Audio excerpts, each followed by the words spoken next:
Welcome everyone to the session. It's Java 24, a functional programming language by Ben Evans. Ben works at Red Hat as a senior principal engineer. We are glad, Ben, that you can join us. Without any further delay, over to you, Ben. Thank you very much, and welcome everybody.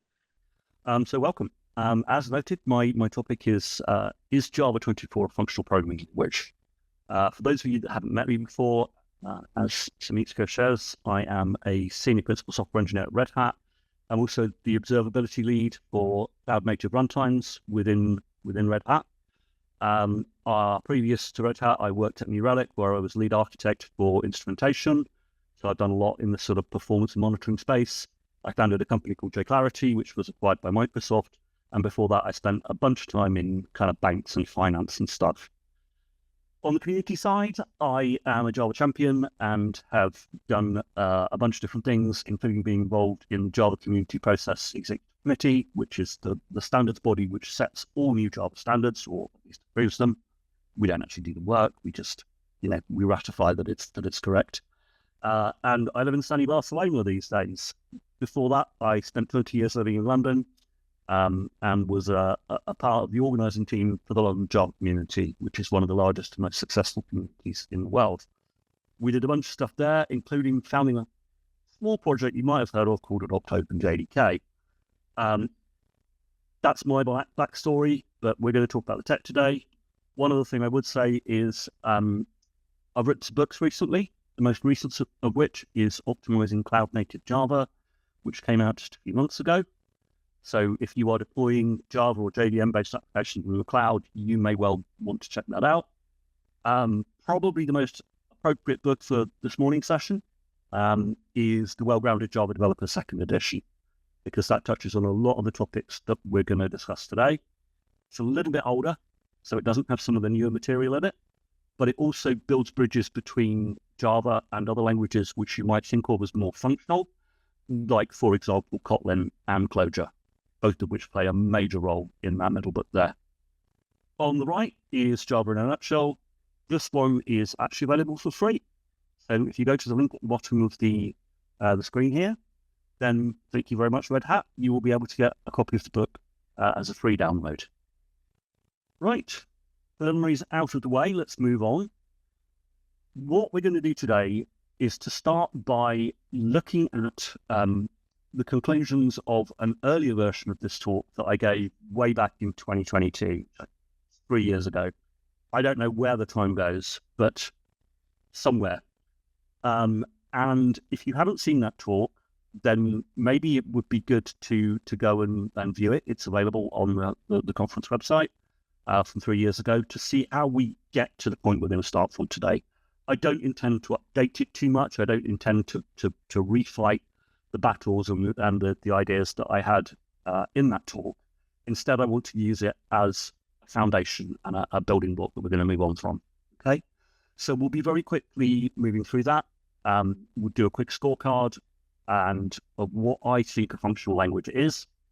We'll talk about Java's collections and type systems, and then we'll conclude this first introductory piece by talking about Java 17 and how that changes things, if it does any.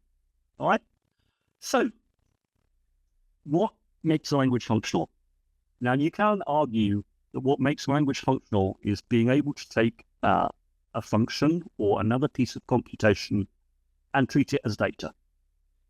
Okay, now that definition is solid in one sense, but is it enough anymore? My argument is that is really just table stakes these days. Every language can do that. There isn't a really popular modern language that can't do that, as far as I know. So is that enough to make a language functional? I would say no. So instead, I want to focus on these 7 properties that I think a language needs to be really functional. So we have here pure functions, mutability, higher order functions, tail recursion, closures, laziness, and currying. So those 7 things, and the final slide of my talk last time, I think, was where I scored Java on these 7 points. And 2 of them are completenesses, which are specifically laziness and currying. 2 of them are mostly messes, which are pure functions and tail recursion. And 3 of them are mostly ticks, so immutability, higher order functions, and closures. But of those last 5, there are caveats attached to all of them. So let me just run through these really quickly, and I want to get onto the new stuff, so I'm not going to spend too much time on this. So first of all, pure functions. Yes, this is a miss.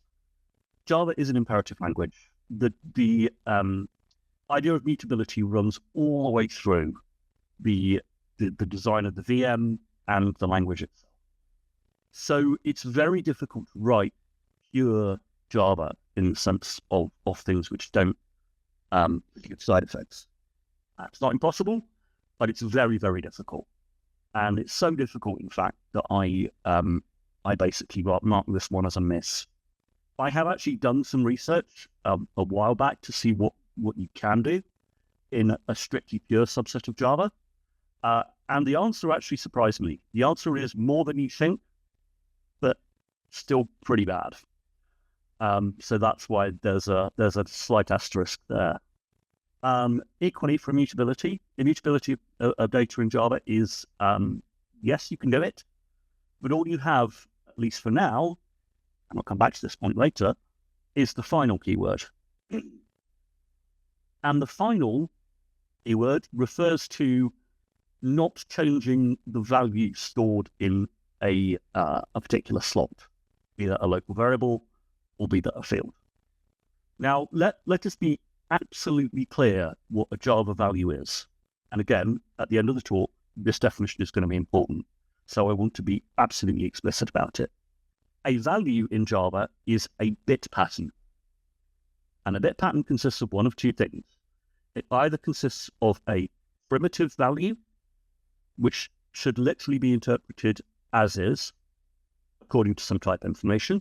It could be a char, or it could be an int. Whatever it is, that's how you should interpret it. Alternatively, a value could be a Java reference. And a Java reference is a pointer, but it's not an arbitrary pointer.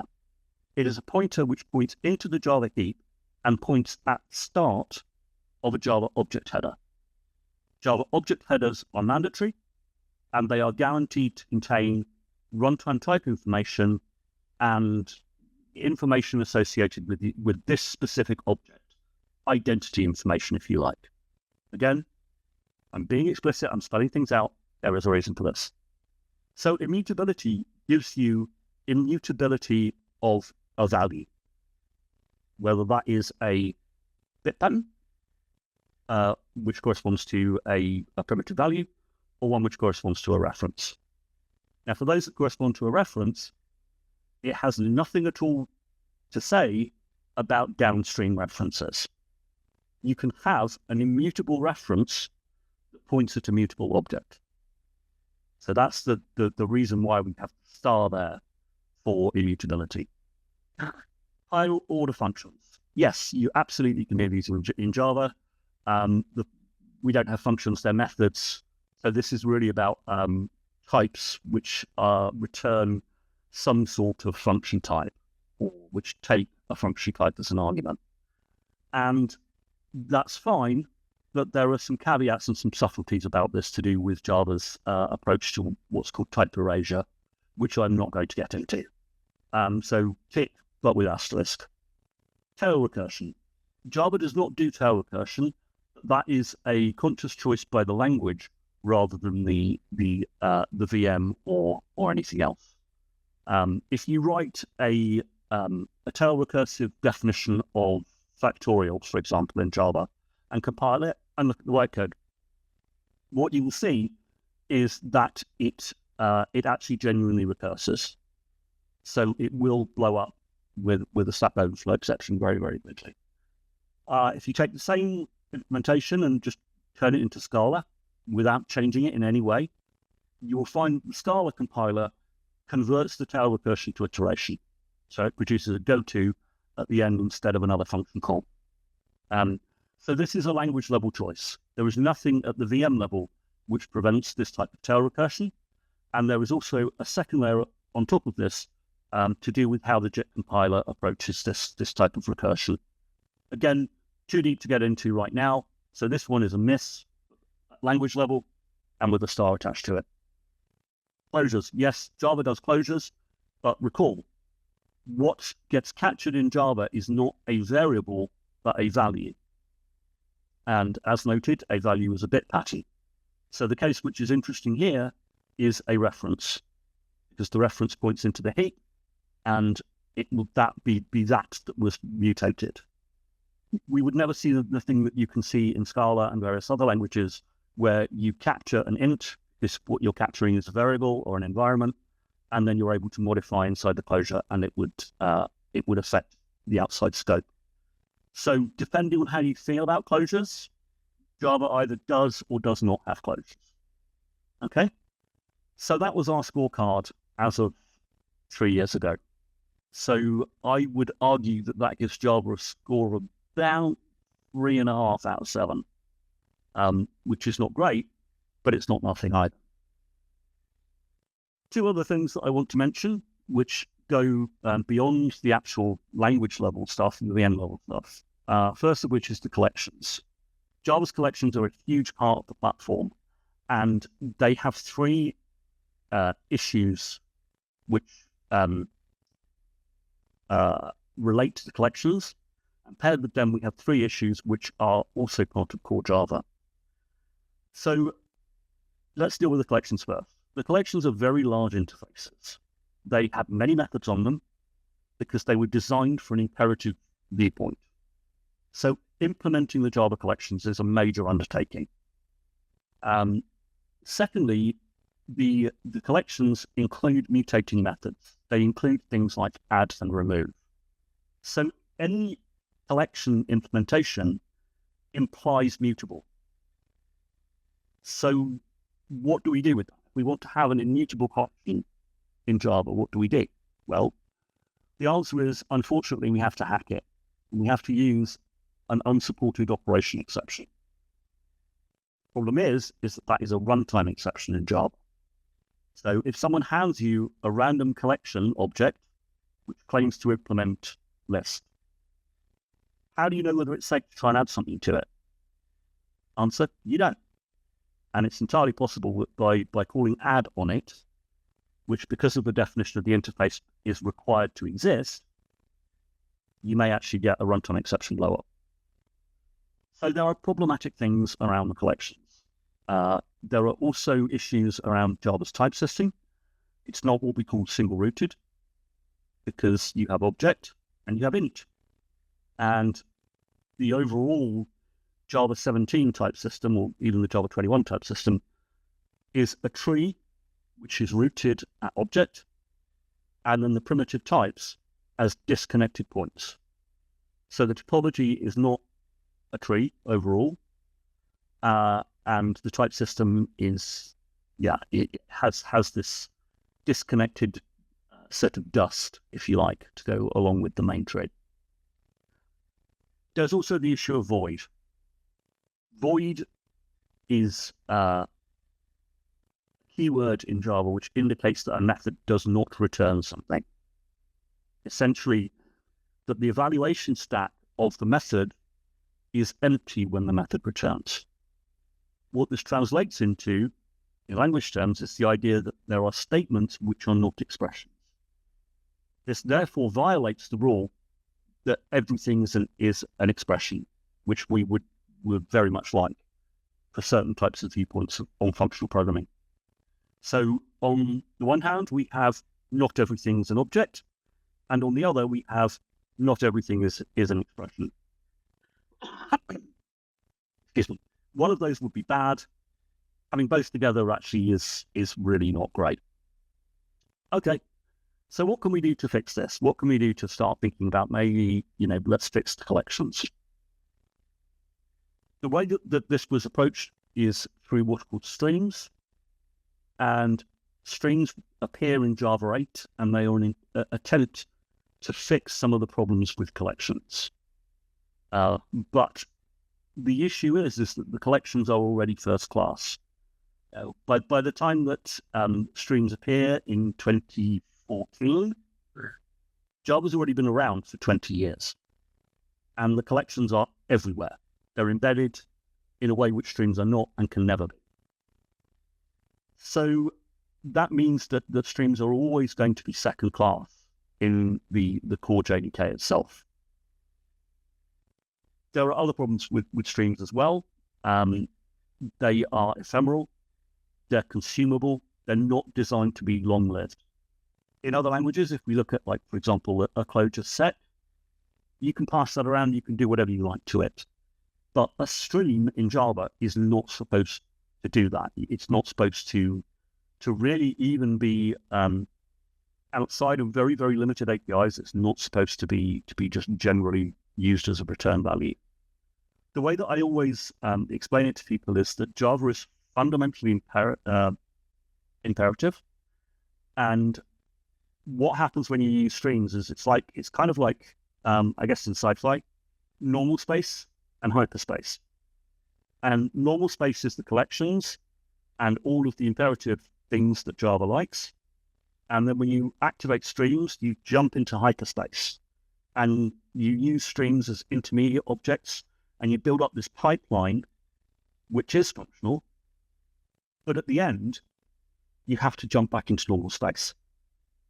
So the idea of using a stream as something which can just be exist in the empirical world is actually not that useful, and it's not actually that safe to do. It's quite possible to do things which end up with streams getting into a bad state.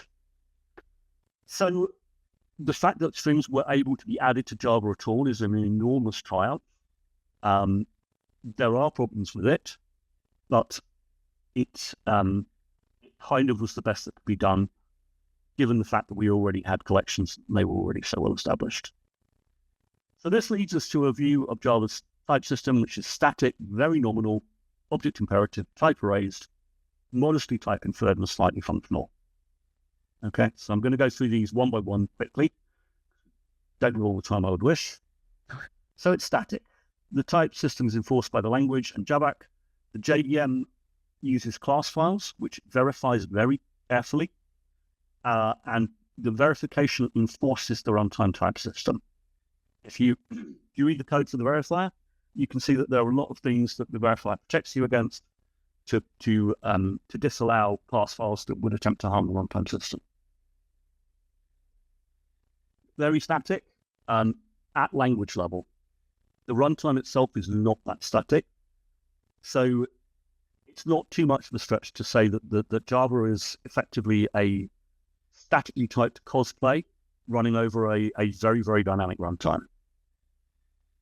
Finally, a word about strong typing. I still keep hearing people using this phrase, and it doesn't really mean anything. Strong typing is just kind of vibes. It just means I like this type system. So I will always try and endeavor never to use it and to say static typing or dynamic typing, depending on which I mean. Okay, so next up, let's talk about nominal typing. Java's types are extremely nominal.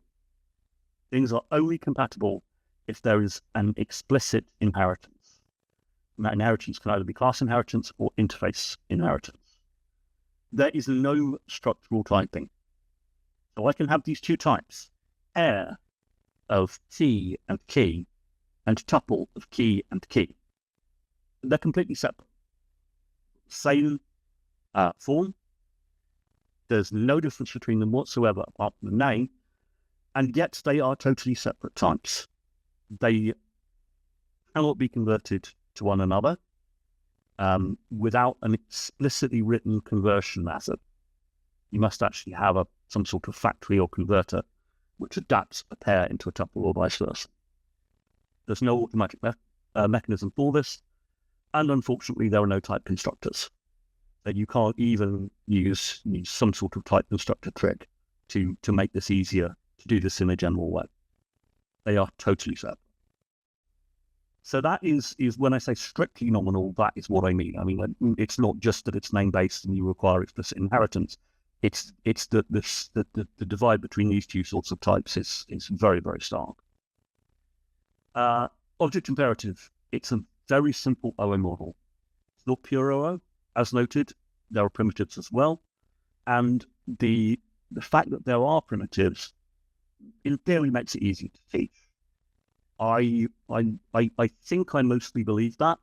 Having spent a certain amount of time teaching, I do think that having the concept of primitive bit patterns helps, but I'm not sure how much. And of course, there is always the historical context for this. When Java came out, which is, I think, 29 years ago now, it was designed to bring devs from C and C++. So having the concept of both primitives and objects was, I think, more attractive then, because it was a familiar concept for the audience that the Java guys wanted to attract. It's also the case that on the original hardware that we were using back in the 90s, performance was extremely limited. JVM heaps were often single-digit megabytes. Yeah, and for the younger folks in the audience, that is not a typo. I genuinely do mean megabytes rather than gigabytes. So at that time, everything you could do to squeeze a tiny little bit of performance out really mattered. So primitives, rather than making everything an object and having to pay that OO overhead on everything, was an important contributor to that. Type erasure. I'm not going to say too much about this either. Java has parameterized types, aka generics. They only exist at compile time, and the generation of bytecode removes a lot of that information. Why does erasure exist? It exists for backwards compatibility. There was a piece of ancient history or archaeology here, which you can delve into if you want. But basically, there was a decision to be made about whether you break backwards compatibility and break a lot of code that was already deployed, or whether you use this cunning type erasure strategy in order to mean that people on older code could gradually migrate. And Java chose option 2, and .NET chose option 1. Right? Different choices, long time ago, often complained about, often misunderstood. So where do we end up? We end up with the idea that Java isn't that functional. It has key idioms, and map and filter and so forth, but they're on the strings, they're not on the collections. We have the fact that type erasure affects higher order function safety. We have the problem of void, the lesser extent of primitives. We have a lack of laziness. We have a lack of monads. We have no higher kind of types. But the bottom line is really the punchline. How much does it actually matter? How much do these limitations really matter to developers, especially the sort of developers who are going to be writing Java? Okay, so that's where we left it last time. So let's move on to talk about Java 17. Now, this had come out, but it was not really in use by the time of my last talk. So this dates to 2021. So this version of Java 17, came out in September 2021. One of the first things that we get is switch statements. So switch expressions. We always had switch statements, but they were very, very C-like. They had fall through. They behaved exactly the same way that C and C++ switches did. So from 17, though, we also get switch expressions. They work like this. The switch is now on the right-hand side. We have the little arrows, which should be familiar from Lambda expressions. You can have multiple values and there's no fall through. But for something like this, if you type in Y or N, in either case, it will be converted to true and false, and anything else will cause an illegal argument exception to be thrown. If you try to do the second example and exclude the default case, then it won't compile. The compiler will tell you this must be total or exhaustive, whatever you want to call it, and it will just error out. Okay, useful, but so what? Next up, we have algebraic data types. So from Java 17 onwards, we have two connected but separate concepts. First of all, of sealed types, and secondly, of records. So a sealed type is this object is of type A or B. And a record is this object just carries these fields. This class definition is precisely defined by this list of parameters you need to provide to construct one. So let's dig into this a little bit more. In this example, and you're going to see this one quite a few times in the remaining time, we have an interface called pet, which permits two subtypes, cat and dog. Well, two implementations, cat and dog. When you use the keyword sealed, it can be used with either an interface or a class, but I'm just going to do interfaces here. So what we have is we have a cat and a dog, both of which implement pet, both of which take a single parameter, which is a name. So this shows you how you combine the sealing with the record. The record auto-generates an accessor method, a getter for the name, which is just called name, round brackets. It generates toString, hash code, equals, a bunch of other things that you might need. All of that is done in a single line of code in Java. You just say record, give the name of the record, the parameters it takes, and any implementation clause, and that's it. So that's basically how Java implements tuples. Rather than having a tuple type, which isn't really a class, and being able to extract individual elements of it by positional basis, which you could do, instead, Java chooses to have this pattern. And the reason for that is it allows you to migrate from this to a full class, because you can add other methods, you can add even additional constructors into the body of the record declaration. So you can start with something like this, which is just empty. I just want the parameters. I just want transparent field semantics. And then you can add functionality as you go. So it provides you with this migration path, which turns out to be very useful. Secondly, you might say, okay, this is great, but a language like Scala, for example, has had case classes for 15 years, 20 years maybe. That's true, but it was never the case that Scala's case classes were in any way special. If I take a Scala case class, and from, say, 5 years ago, I can reflect on it, and I can definitely violate the constraint that those are the only subtypes. I can absolutely create a new subtype, which isn't one of the ones which are listed in the case class. Whereas with a sealed type, you cannot do that. If I do this, and I now try to reflectively or by some clever bytecode mechanism produce something which is of type pet, but is not either a cat or a dog, the JVM will not load it. It will not accept it, because the guarantee that only cats and dogs are allowed to be pets is maintained at VM level and at verifier level. So that is quite powerful, because it now means that other languages which aren't Java can rebase features which are like this on top of C. What else have we got in 17? We've got X as an instance of string. Right, so this basically seems not very important, just saves a cast. It's actually much bigger than it seems. It's the first example of actual patterns, of pattern matching. And what we're doing here is we're introducing a pattern as a first-class language concern. We're just doing it in a very small place to start with before it's going to extend outwards. So we can now, as a Java 17, write some code like this to say, key instance of dog D, key instance of cat C, and if it's not either of those, then throw an illegal state exception. The case cannot occur.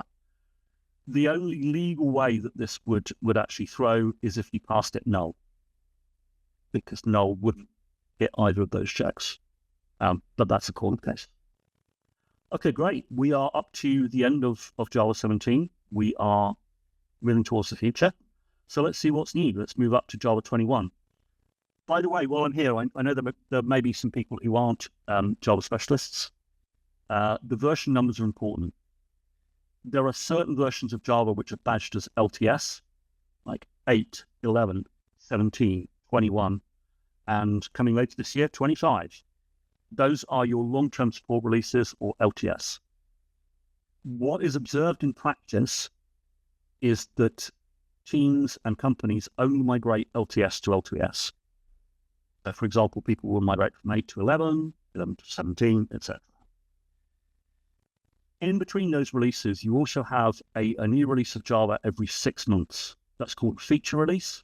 So you can see one here like Java 22. So Java 21 came out in September 23. And so Java 22 came out in March 2024. But those releases only last for 6 months and then they're gone.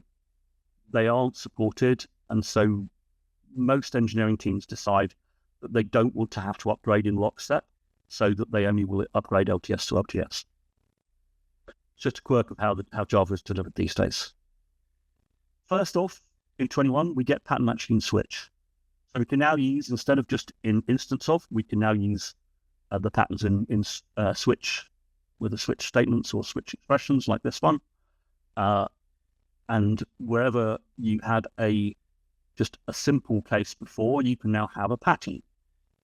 So we have type patterns. We also include pattern guards using the new keyword when. So what are we doing here? Well, we've got a pet. Now, as we know, pets are either cats or dogs. So what are we showing? Well, if you give me a pet, then it's going to and this method is called isDog. So obviously, if it's a dog, it's going to say true, I'm a dog.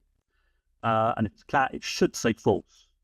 But cats being cats, if today happens to be Monday, it will lie to you. And it will tell you that it's a dog even when it's not.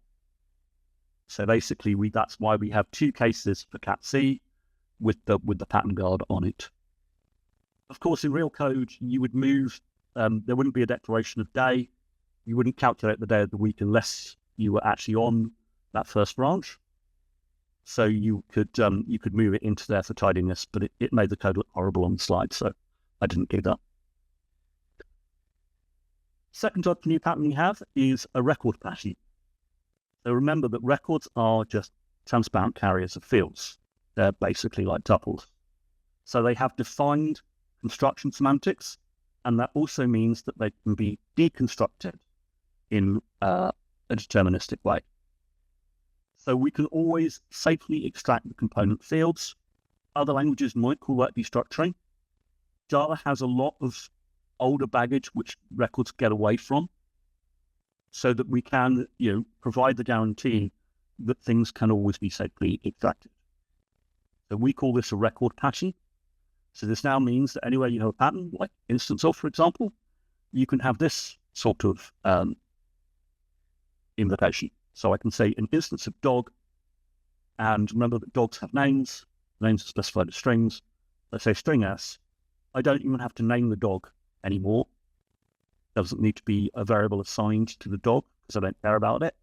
What I want is to just unwrap it and grab the name out of it. So I can write it like this.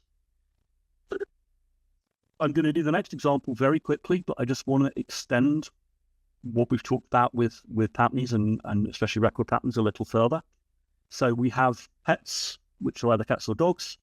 We also have standard class inheritance and another record. So the record, which is generic, takes a single type, and both elements of the pair must be at the same time. So let's start with A and B. So this is a pair of type A. Okay, brilliant. So what could be in here? You could have 2 elements of type B, one of type A and one of type B, or both of type A. And this is how I've laid this out. Notice how it flows from most specific to least specific. So if you have 2 elements of type B, we do B equals B2, and so forth. The ordering of these elements is important because, for example, if I bring up the A1, A2 line up to the top, all of the others will be inactive and they will be dead code because the top line will therefore always match. Now, the compiler should be smart enough to help you avoid these cases, but it does require a bit of thought, and the ordering here does matter. Two other things at the bottom. There are now two additional cases which we need to consider. A default, which isn't necessary here because we are exhaustively covered, but also case null.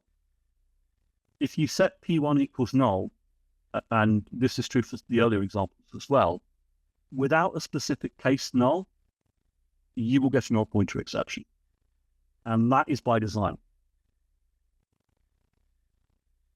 So one of the other ways that the switch statement has been extended, switch expression, is to specifically include the case null as well, so that you can carry on even in the event of a null result.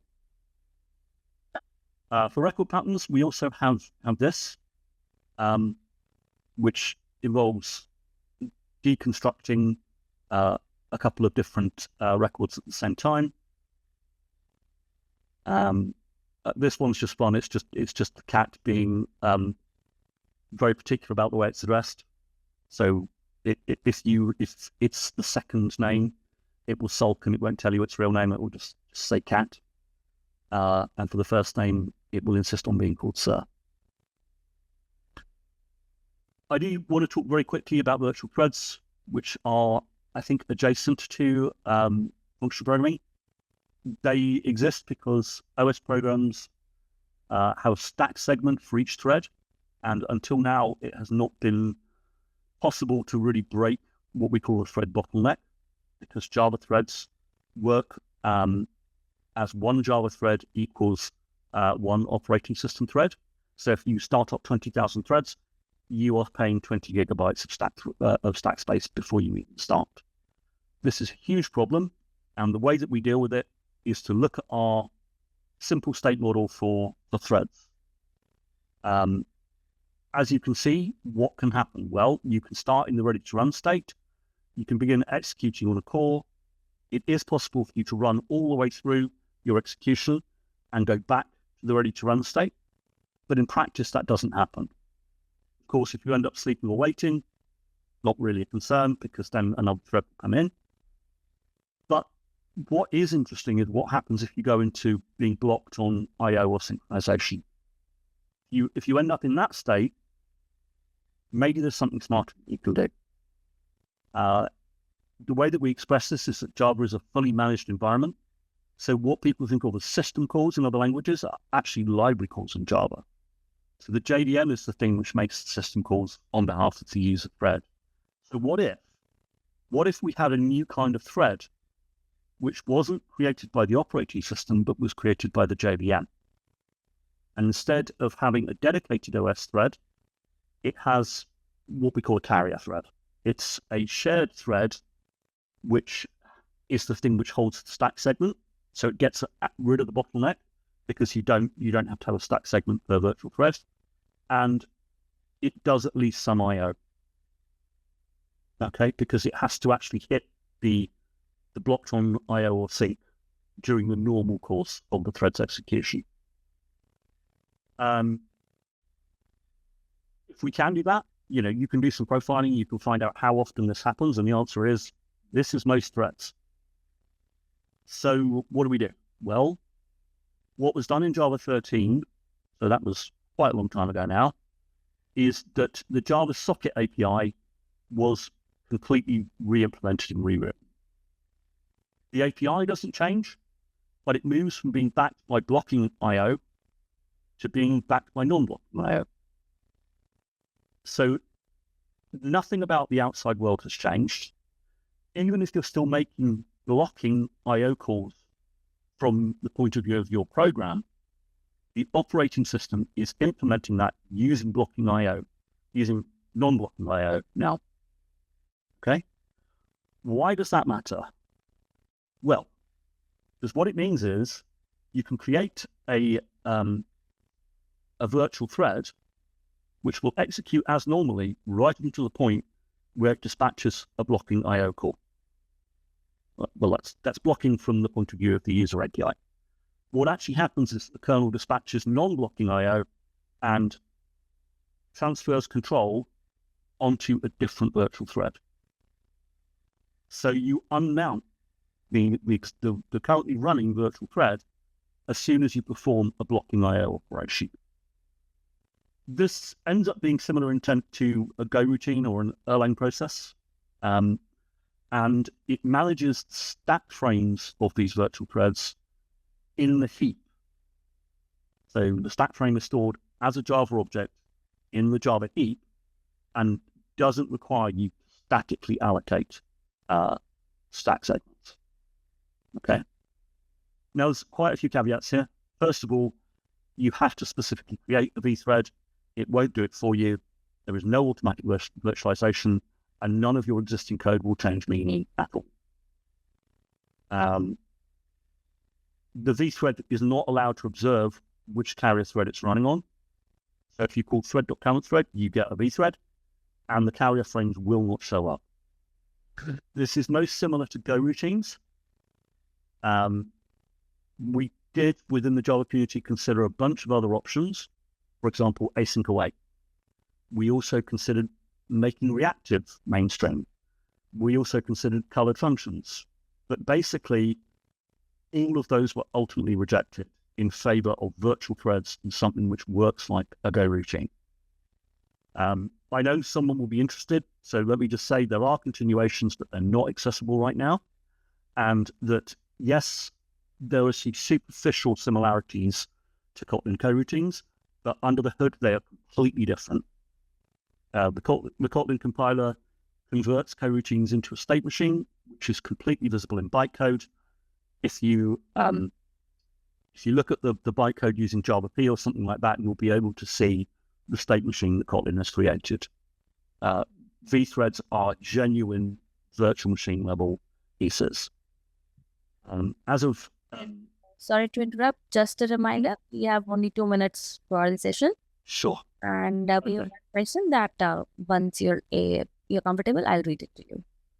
Okay, let me finish up. So the only other piece that we had is the unnamed patterns and variables, which basically, if you've seen the idea of an underscore or a meh parameter to a function or something I just don't even want to keep track of the name of, that's now present as well.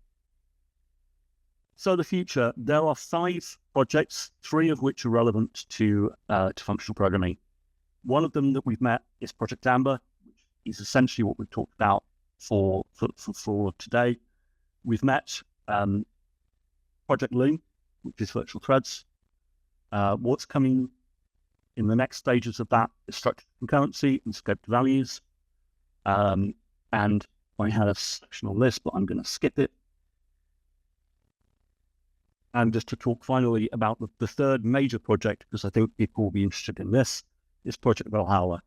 Right at the start, I said that there was this idea of object identity, reference equality, and the divide between object references and primitive values, and that the primitive values do not have identity and the object references do. Valhalla bridges or blurs the gap between the two, and it produces what are called value classes. They do not have identity, and they allow you to change the view that you have of what a class in Java really is. And it's this which is also going to allow us to solve the problem of a distinction between primitive types and references. What we'll see is that the primitives will sort of evolve upwards towards being value types, and at the same time, existing types like integer and double and long will merge to become value types as well. So, thank you very much. I don't have a lot of detail about when this stuff is going to arrive. Our feeling in Java is very much it comes when it comes. You know, James Gosling always said it was better to wait to have a correct version of a feature rather than rush and do something before we know what the right form is. So that's what I have. What was the question? Yes, Ben. So there's one question by Sanjay Cheria. I wonder whether there'll be a way in the future to circumscribe a subset of my Java code within which title pure functional semantics hold, not calls to system.exit say. That's a very interesting question. I wish I had another hour to talk about it. So what I can say is the work that I've done in the past shows that if you start from a few methods within the JDK, and what you do is you mark certain methods as being pure. So effectively what we're doing is we're taking the bytecode of rt.jar or of the java.base module, let's say, and we'll annotate certain methods in that as pure. Okay? And then what you do is you do an iterative operation where you see the other set of rules to say, is this method pure? Well, it's pure if it calls only pure methods and it doesn't do any of these things. And if those conditions are met, you can also annotate this method as pure. So by going outwards from that, you iterate, you go through it again and again, and the set of pure methods gets bigger and bigger until it stabilizes. Effectively, what you're doing is almost like a tricolor mark, because you have pure, definitely impure, and unknown. And over time, the set of methods in the unknown state will go to 0. And that is how you would do it. You would do it by then determining, having marked everything in the JDK as being either pure or impure, you would then say, does my program only call the pure subset of what's in the JDK? And if the answer is yes, then yeah, within that segment you are pure. Well, thanks, Ben. Rest questions we will take in Hangout section because we are over the time. Thanks, everyone. Thank you. Thanks, everyone.